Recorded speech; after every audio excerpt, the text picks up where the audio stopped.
সবাইকে প্রণাম জানিয়ে শুরু করছি আজকের অংশ। আমরা আছি উদ্যোগ পর্বের 95তম অধ্যায়। এর আগের দিন আমরা দেখেছি কৌরব রাজসভায় তাদের মধ্যে পাণ্ডবদের বার্তা যখন সঞ্জয় নিয়ে পৌঁছলেন, তাদের মধ্যে নানা আলোচনা বাগ বিতণ্ডা হলো। কিন্তু দুর্যোধন কিছুতেই যুদ্ধের সিদ্ধান্ত থেকে সরে এলো না, এবং দুর্যোধনের সঙ্গে হচ্ছে কর্ণ, দুঃশাসন, এবং দুর্যোধনের পিছনে হচ্ছে শকুনি। এই অবস্থায় যুধিষ্ঠির যখন জানতে পারলেন যে যুদ্ধ অনিবার্য, এবং সেই যুদ্ধে পাণ্ডবদের হাতেই বৃদ্ধ গুরুস্থানীয় জ্ঞাতি বৃদ্ধদেরও হত্যা হবে, সেই ভেবে যুধিষ্ঠির ভগবান শ্রীকৃষ্ণকে একবার অনুরোধ করলেন, আপনি একবার যান, শেষ চেষ্টা করুন। এবারে ভগবান শ্রীকৃষ্ণ তিনি ঠিক করে কৌরব রাজসভায় পৌঁছলেন। এই যে কৌরব রাজসভায় যখন ভগবান শ্রীকৃষ্ণ তার শান্তি বার্তা নিয়ে পৌঁছলেন, মহাভারত মহাকাব্যের এই অংশটা অতি গুরুত্বপূর্ণ, মানে যাতে বলা হয় ইম্পর্ট্যান্ট। এখানে দেখা যায় যে ভগবান শ্রীকৃষ্ণ কত রকম চেষ্টা করেছিলেন, কিন্তু তবুও যুদ্ধ এড়ানো গেল না। সেই রাজসভার বর্ণনা আমরা দেখছি। এবারে শ্রীকৃষ্ণ যখন কৌরব রাজসভায় গেলেন, উনি বীর সাত্যকীকে সঙ্গে নিয়েছিলেন এবং 1000 পদাতিক সশস্ত্র সৈন্য দেহরক্ষী হিসেবে সঙ্গে নিয়ে গেছিলেন। তারা সবাই অবশ্য রাজসভার বাইরেই অপেক্ষা করছিল। শুধু সাত্যকী শ্রীকৃষ্ণের পাশে কাছাকাছি ছিলেন, এবং শ্রীকৃষ্ণ সভায় পৌঁছলেন। মহাভারতের বর্ণনায় আপনারা যদি পড়েন, দেখবেন সেই সভার কি অপূর্ব বর্ণনা, যেখানে সমস্ত সভাসদ, কৌরবদের পক্ষে আসা সমস্ত রাজারা স্তব্ধ হয়ে বসে আছে, শুধু শ্রীকৃষ্ণের মুখে থেকে কি কথা বেরোয়, শ্রীকৃষ্ণ কি বলেন সেটা শোনার জন্য। সেই স্তব্ধ সভায় জলদগম্ভীর কণ্ঠে শ্রীকৃষ্ণ প্রথমেই ধৃতরাষ্ট্রকে উদ্দেশ্য করে বললেন। উনি ধৃতরাষ্ট্রকে বললেন, কুরুনাং পাণ্ডবানাঞ্চ সমস্যাত ইতি ভারত অপ্রণাশেন বিরাণামেতদ যাচিতুম আগত। উনি বললেন, হে ভরতকুল রাজ, মানে হে ধৃতরাষ্ট্র, ক্ষত্রিয় বীরদের প্রাণনাশ বিনাই কৌরব ও পাণ্ডবদের মধ্যে শান্তি স্থাপন করার প্রয়াসে আপনার কাছে আমি এসেছি। রাজন, নান্যাত প্রবক্তব্যং তব ন শ্রেয়সং বচ। হে রাজা, এছাড়া আমার আর কোনো কিছু বলার নেই, কারণ বিদিতং হেবতে সর্বং বেদিতব্যম অরিন্দম। হে রাজা, এছাড়া আর যা কিছু বলা যেতে পারে তা সবই আপনি জানেন, আপনি বিদিত আছেন। সুতরাং আর বেশি কথার মধ্যে আমি যাব না। আমি এসেছি শুধু আপনাকে এটাই বলতে যে যুদ্ধ বিনা কিভাবে শান্তি স্থাপন করা যায়। এইবারে শ্রীকৃষ্ণ, আপনারা জানেন শ্রীকৃষ্ণ পৃথিবীর ইতিহাসে সবচেয়ে কুশলী ডিপ্লোম্যাট বা কূটনীতিবিদ। ওনার চেয়ে বড় কূটনীতিবিদ আর পৃথিবীর ইতিহাসে কোথাও দেখা নেই।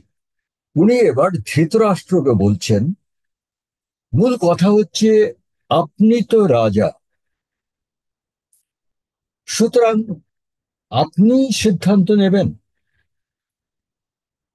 আপনি যে রাজা সেটা আপনি ভুলে যাচ্ছেন কেন? আপনি কেন বারবার কর্ণ, দুঃশাসন, দুর্যোধনের মুখের দিকে চাইছেন?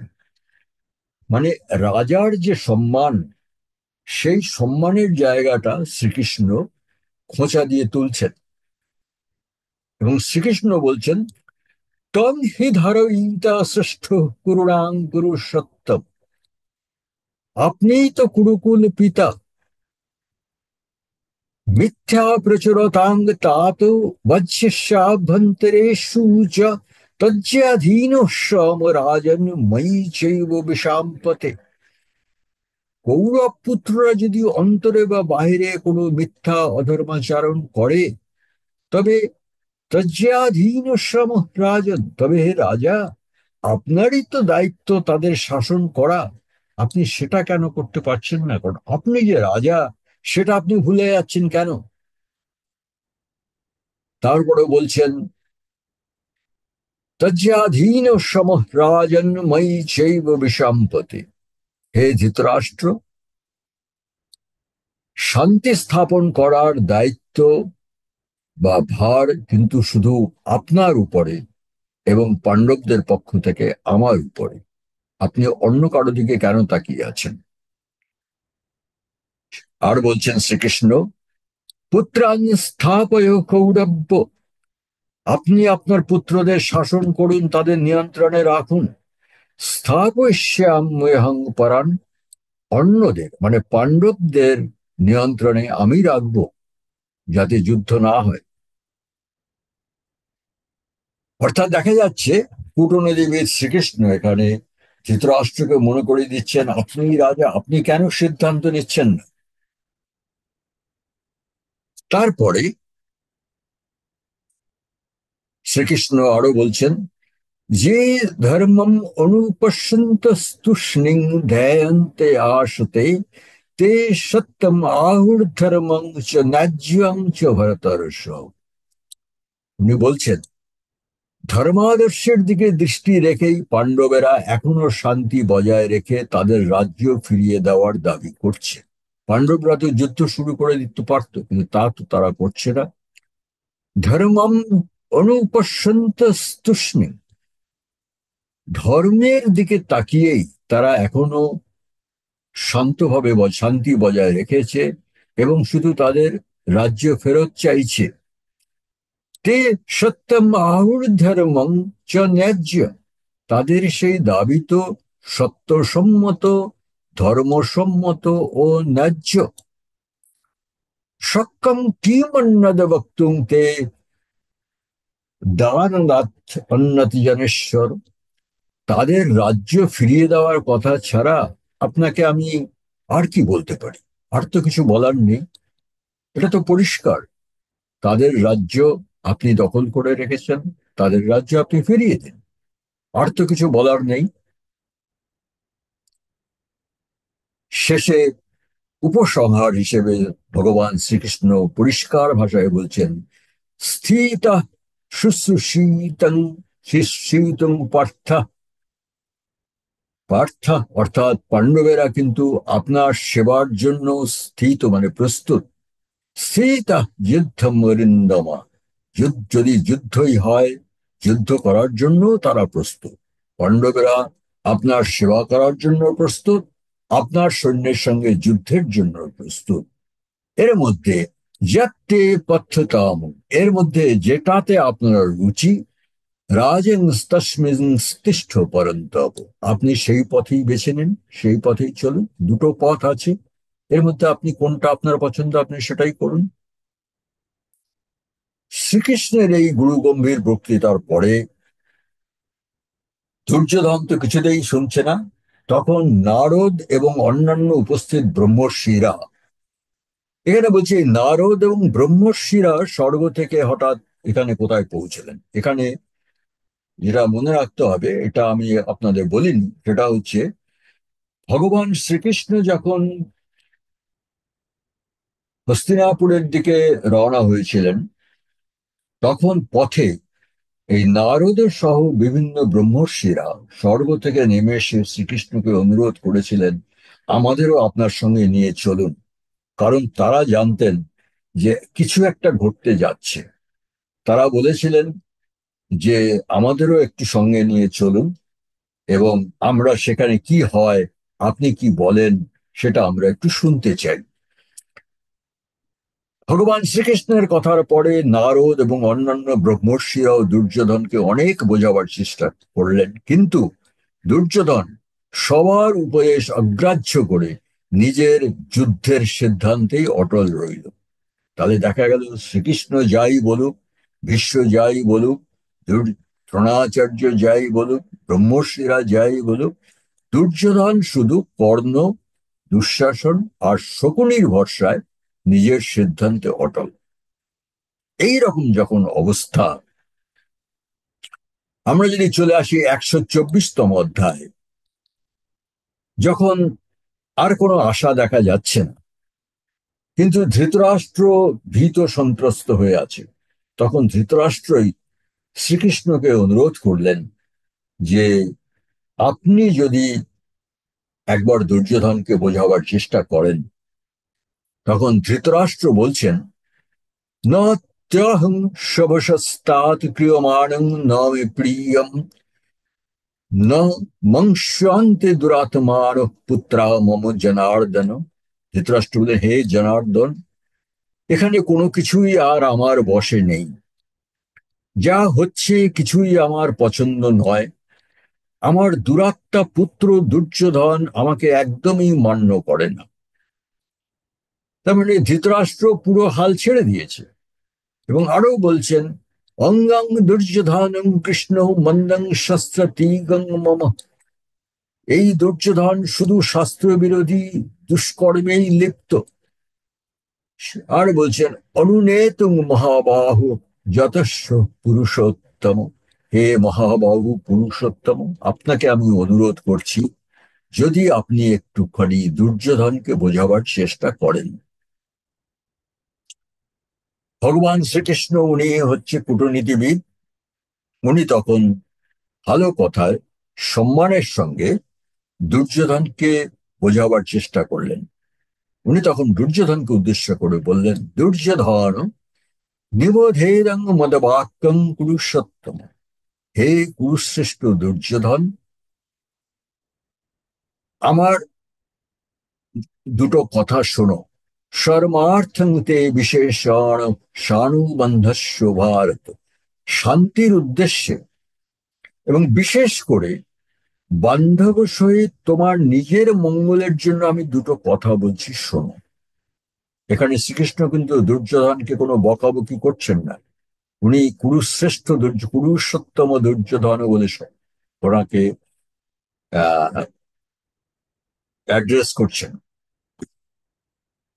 শ্রীকৃষ্ণ বলছেন এবারে সেই দুটো কথা কি।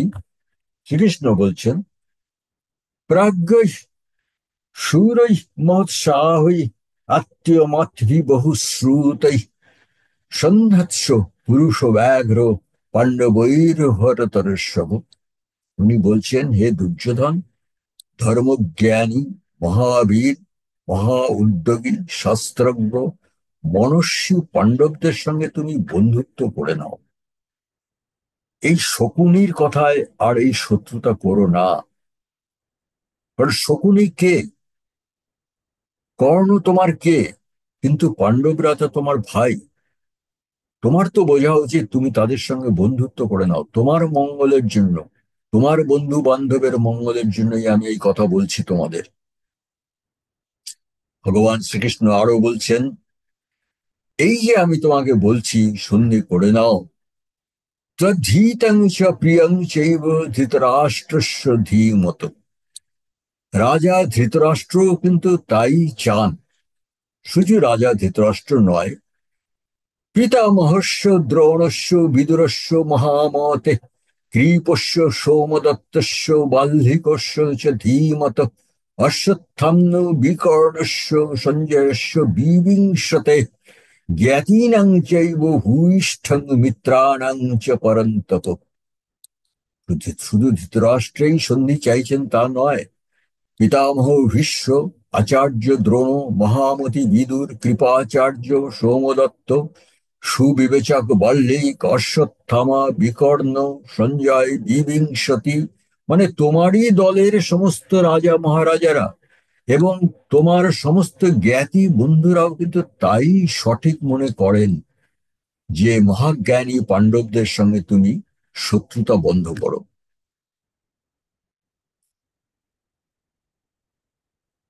আরো বলছেন 44তম শ্লোকে শ্রীকৃষ্ণ বলছেন, পাণ্ডবৈ নির্মিতাং ভূমি ভুঞ্জান রাজসত্যম।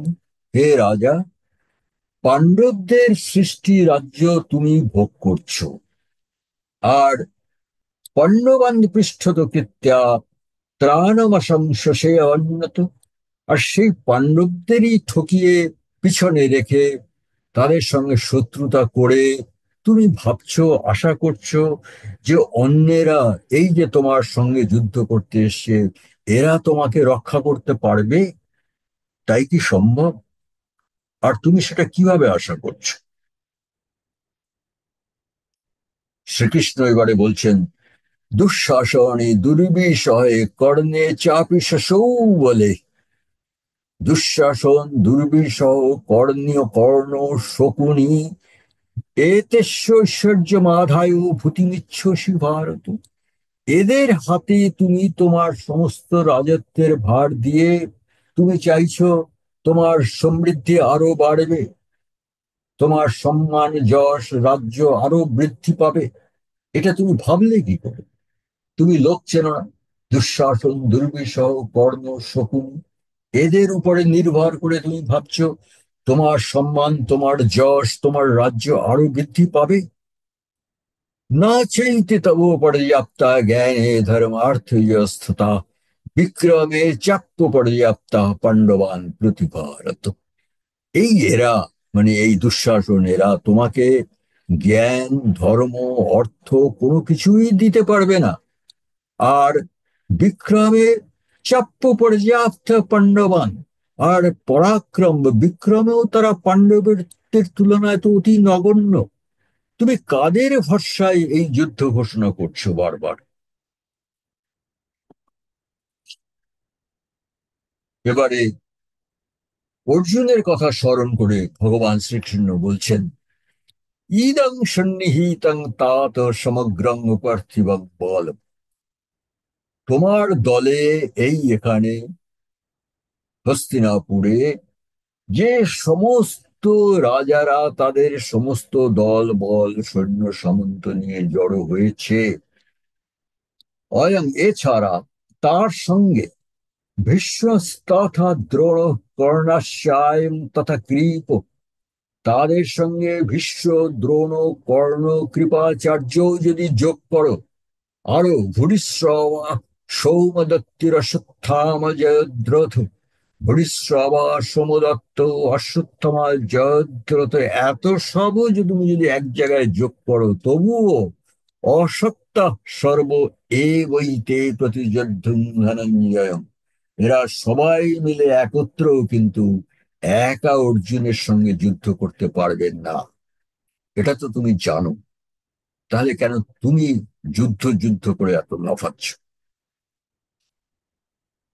এবারে শ্রীকৃষ্ণ অন্য একটা কথা বলছেন দুর্যোধনকে বোঝাবার জন্য, পশ্য পুত্রাংস্তথা।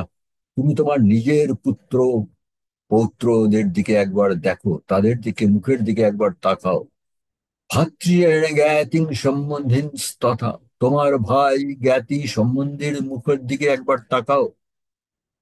তৎকৃতে না বিনশ্যুরি মে ভরত সত্তমা। তোমার কুকর্মের ফলে এদের যে সবার যুদ্ধে প্রাণ যাবে। অস্তু শেষং কৌরবাণং, কৌরবরা যে শেষ হয়ে যাবে। মা পরাভূদিদং কুলম, তোমার যে পুরো বংশটাই ধ্বংস হয়ে যাবে। এছাড়া ভবিষ্যতে কি হবে? কুলগ্ন ইতি নচ্যেথা নষ্ট কীর্তির নরাধীপ। ভবিষ্যতের ইতিহাসে তোমার পরিচয় কি হবে? একজন নষ্ট কীর্তি, বংশের বিনাশের কারণ, একজন নষ্ট কীর্তি রাজা, এইভাবে তোমার পরিচয় হবে। এইসব ভেবে অর্ধং প্রদায় পার্থেভ্য, পাণ্ডবদের অর্ধেক রাজ্য ফিরিয়ে দাও। মহতিং শ্রিয়মাপনুহি, আর বাকি তোমার নিজের রাজ্যে তুমি শাসন করো। এবং মহতিং শ্রিয়মাপ্নুহ, এবং ধীরে ধীরে তুমি উন্নত করো, রাজ্য আরো বৃদ্ধি করো, যশ বৃদ্ধি করো, সম্মান বৃদ্ধি করো। এইভাবে ভগবান শ্রীকৃষ্ণ দুর্যোধনকে অনেক করে বোঝালেন। ভীষ্ম, দ্রোণ, শ্রীকৃষ্ণ সবাই দুর্যোধনকে বোঝাচ্ছেন। নারদ স্বর্গ থেকে নেমে এসে নারদ ব্রহ্মর্ষিরাও বোঝাচ্ছেন, কিন্তু ভবি ভুলবার নয়। দুর্যোধন কিছুতেই রাজি হচ্ছেন না। এর পরে ভগবান শ্রীকৃষ্ণের এত কথার পরে দুর্যোধন কি উত্তর দিল, সেটা আমরা এর পরের দিন দেখব। দুর্যোধন কি, আমাদের মনে রাখতে হবে, শ্রীকৃষ্ণ, ধৃতরাষ্ট্র, ভীষ্ম, দ্রোণ সমস্ত মহর্ষিরাও দুর্যোধনকে বোঝালেন, কিন্তু দুর্যোধন কিছুতেই কিছু বুঝতে চাইছে না। এবং শেষে সে কি উত্তর দিল, সেটা আমরা, কি উত্তর দিল এবং সেই উত্তরের পরিপ্রেক্ষিতে আবার কি ঘটনা কোন দিকে গড়ালো, সেটা আমরা পরের দিন দেখব। নমস্কার।